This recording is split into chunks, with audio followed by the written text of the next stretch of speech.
I'm Mike Ziolkowski at SUNY Brockport School of Business. I teach logistics, supply chain, strategy, international marketing now. And 10 years ago, we were talking about how, in my paper, how passenger rail is dependent upon the private freight railroads for track rights. And that was brought up earlier in this panel. And so I have some of the same maps.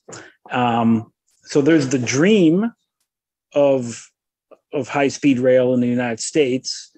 And it was interesting to see some of the maps because I live on the Canadian border, literally in Buffalo. And so to see, not having Canadian railroads in high speed, but then also other maps that showed kind of high speed near Toronto to Montreal was interesting to me.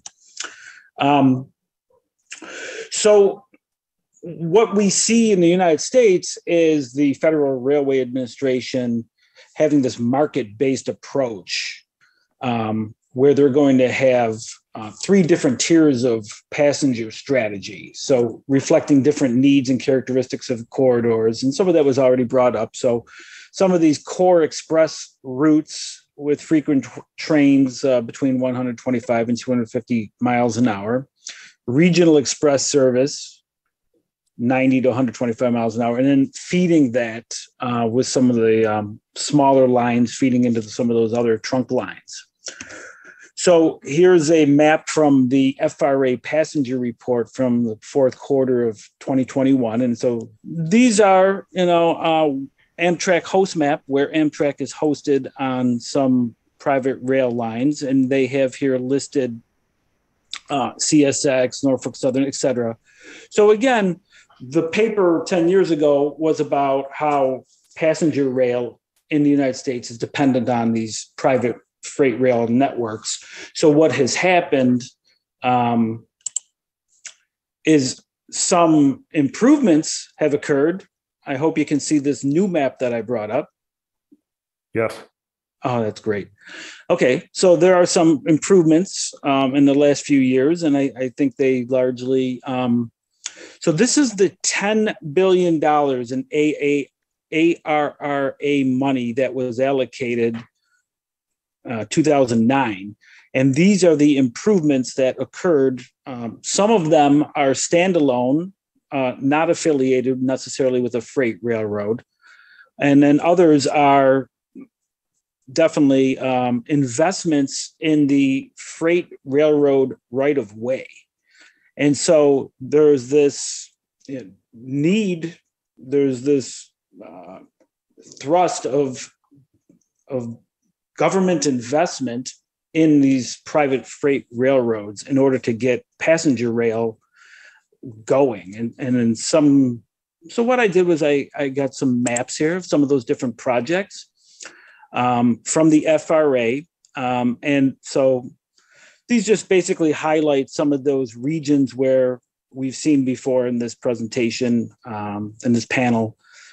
So some of them are standalone, not dependent on freight rail, but obviously, that constraint of trying to get approvals, to get, environmental approvals and whatnot to build out this infrastructure is going to take some time, apparently.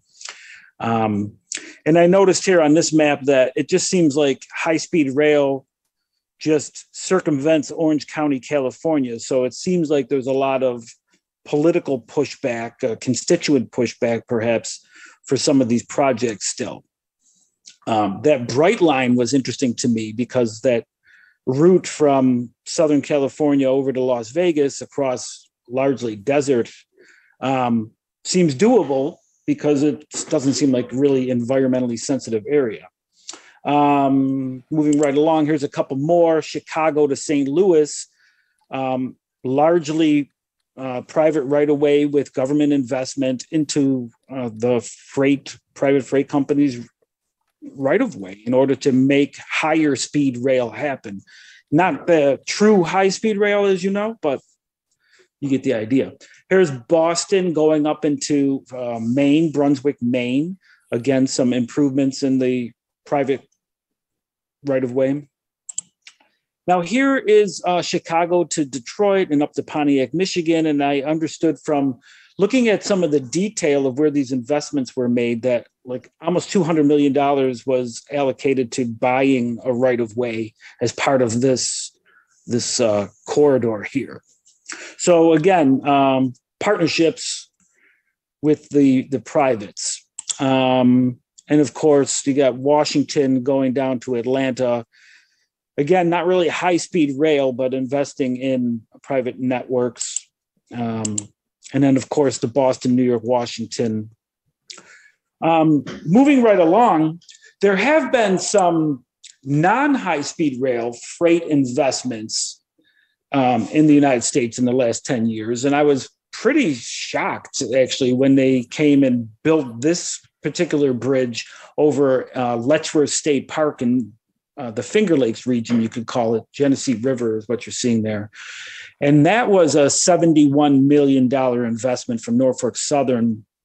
About $15.5 million was state and federal funding, but it's investment in railroads, but not high-speed rail, and that really doesn't carry passenger traffic, that line. That's like an Erie-Lackawanna between like New Jersey to Buffalo kind of line.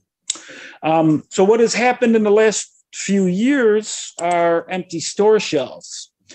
So there's a lot of congestion in the supply chain, and at times, so a quote here, there seems to be more business than railroads could handle in the last year.